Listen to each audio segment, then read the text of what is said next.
Today at the Madlanga Commission, things got explosive. A controversial Northwest businessman, Suleiman Karim, finally took the stand, and his testimony exposed a massive trail of money, powerful connections, and serious allegations. And the numbers being discussed are staggering. Karim told the commission he injected 10 million rands into a company linked to businessman Vusimuzi Ket Matlala. Why? Because Matlala allegedly had cash flow problems after his company secured a 360 million rands tender with the South African Police Service. But that is where the story becomes even more complicated. Karim says when Matlala started paying back, something unusual happened.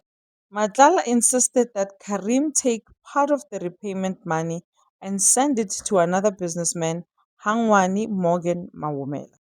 Karim says he eventually agreed to transfer half a million rands to a company linked to Mawumela's sister. Now think about that for a second. A businessman receives repayment but is instructed to send part of that money to a completely different person. And according to evidence presented to the commission, this was not the only transaction. The inquiry had that companies linked to Karim transferred more than 45 million rands to businesses associated with Mawumela over time. That's tens of millions of rands moving between these business networks.